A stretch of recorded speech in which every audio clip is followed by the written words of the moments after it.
Good afternoon and welcome to the May 7th edition of The Pulse. Thank you for joining us. I'm Dominic Cavallo. On this edition, we'll highlight the true meaning of a recent holiday and sit down with an MHS senior ready to take his talents to an even bigger field. We have all of this and much more on this edition of The Pulse.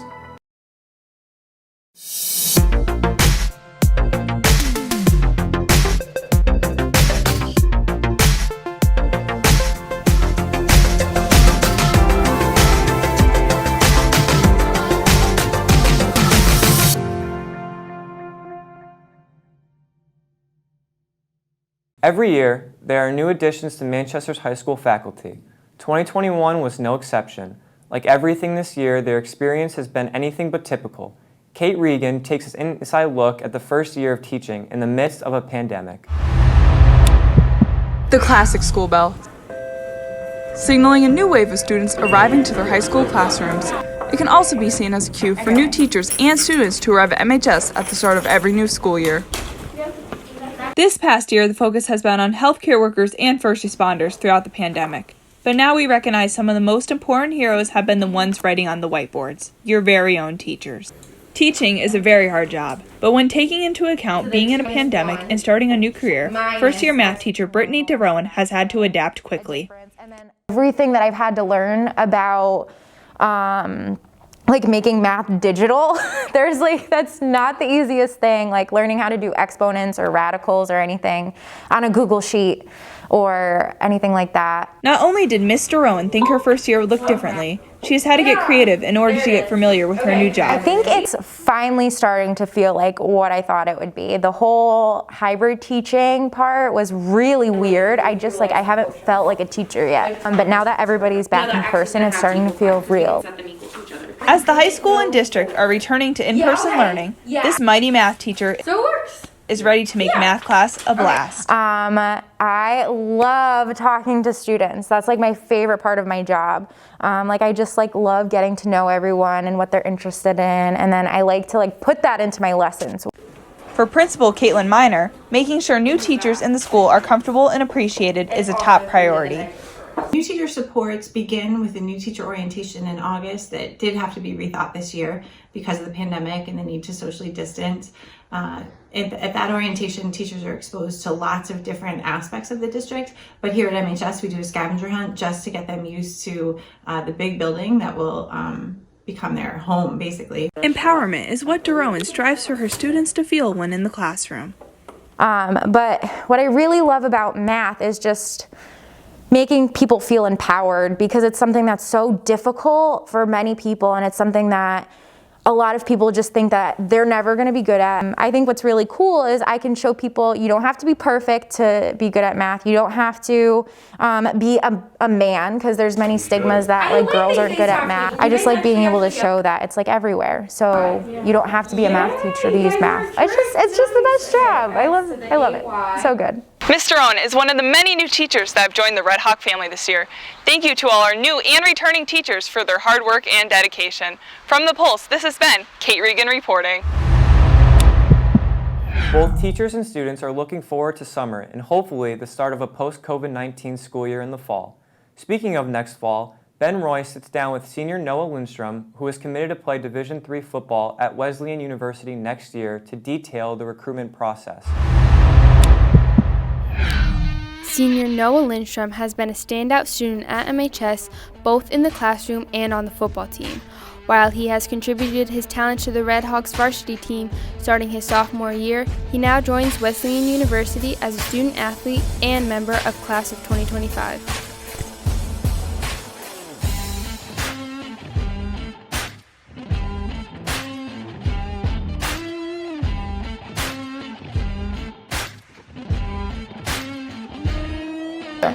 I'm Noah Lindstrom. I committed to Wesleyan class of 25.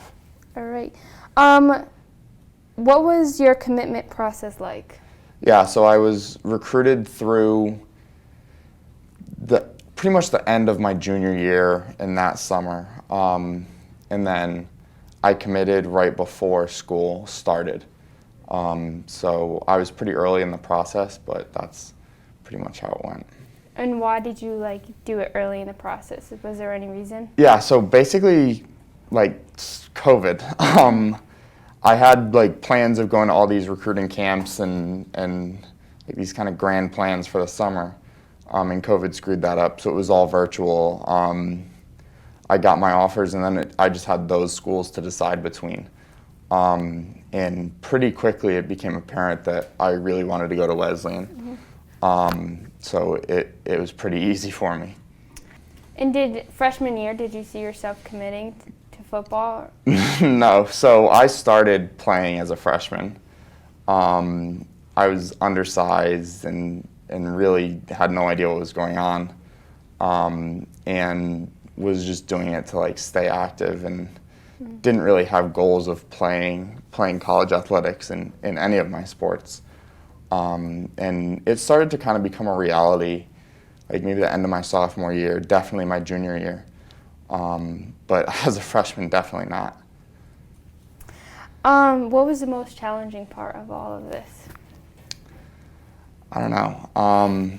Probably just navigating it, because I'm the level athlete where like coaches weren't coming to find me.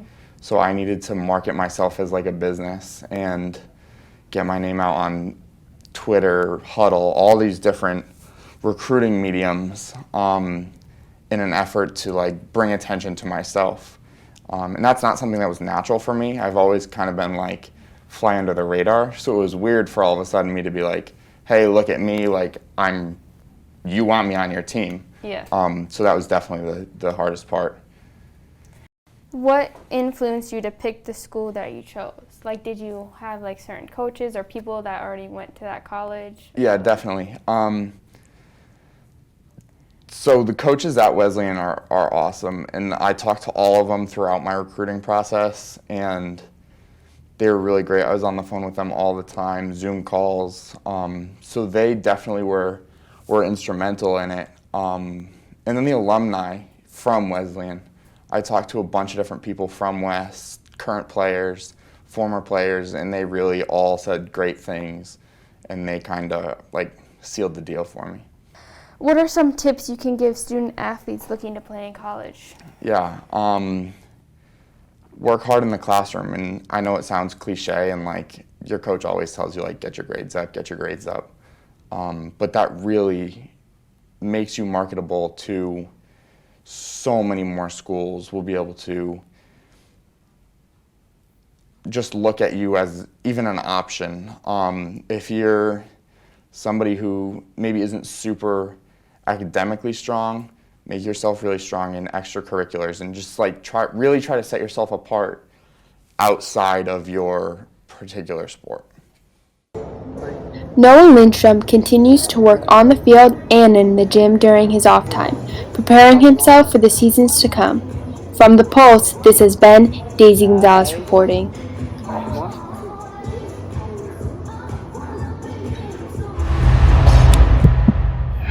We wish Noah and every senior playing a sport the best of luck in college. MHS has had its fair share of standout athletes, and they owe part of their success to work of our coaches and mentors. Jared Lindstrom hits the track to keep pace with Mr. Redmond, an MHS PE teacher and coach, to see what's going into the building and sustaining a winning program.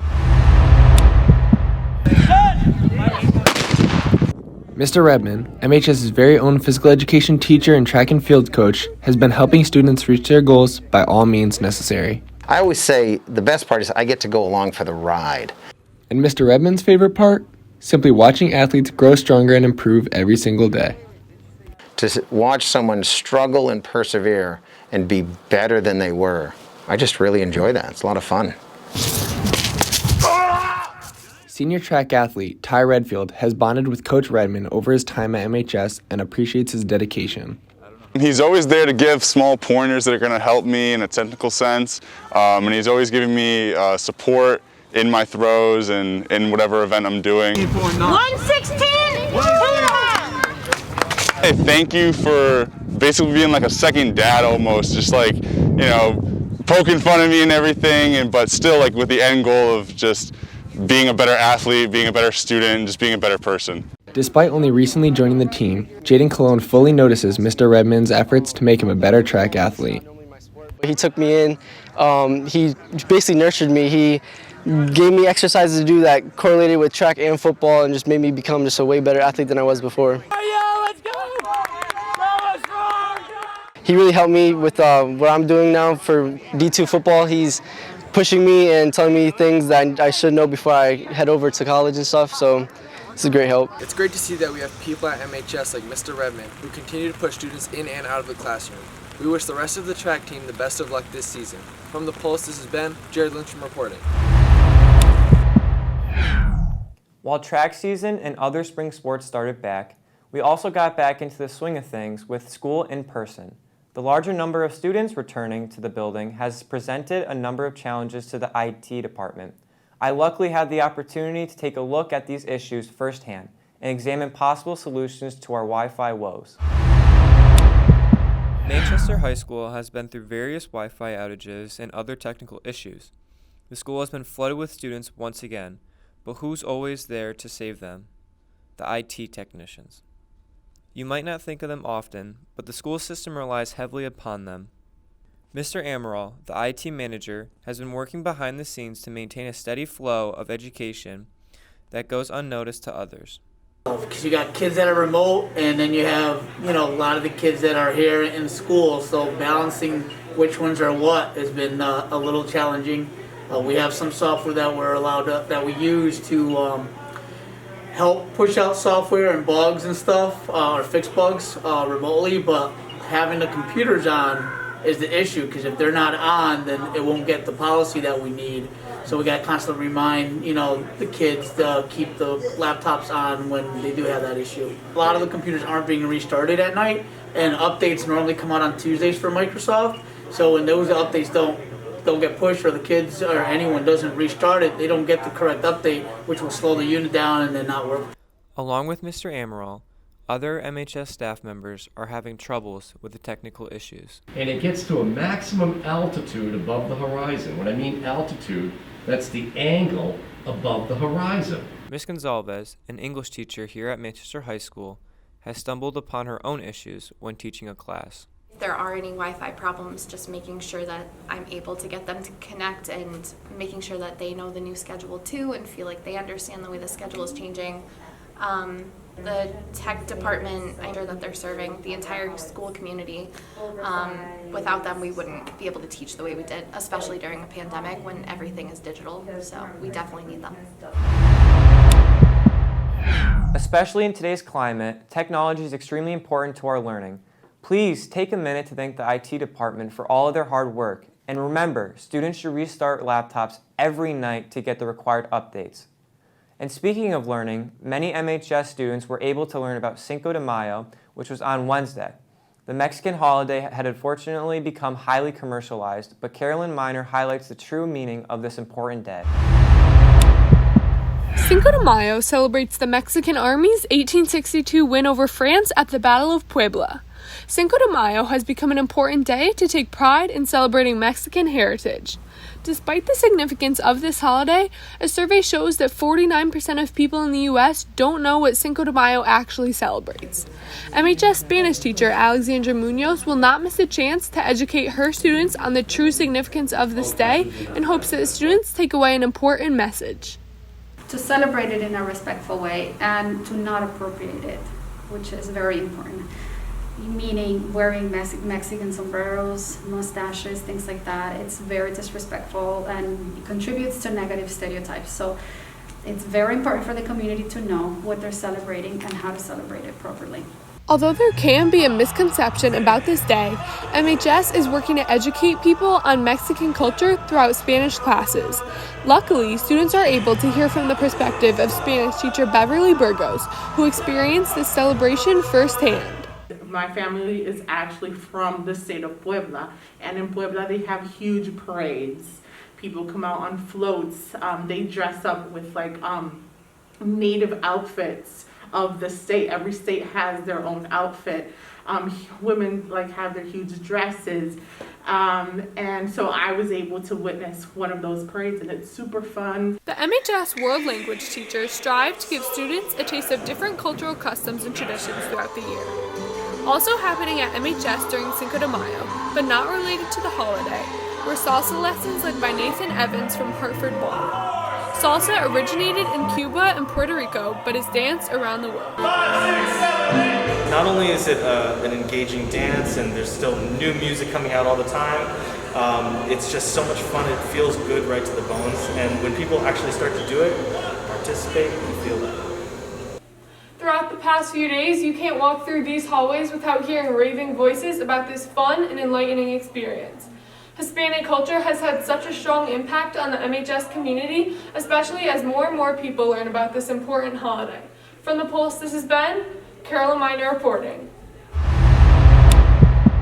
While we observed Cinco de Mayo this past Wednesday, this Sunday we will be celebrating Mother's Day.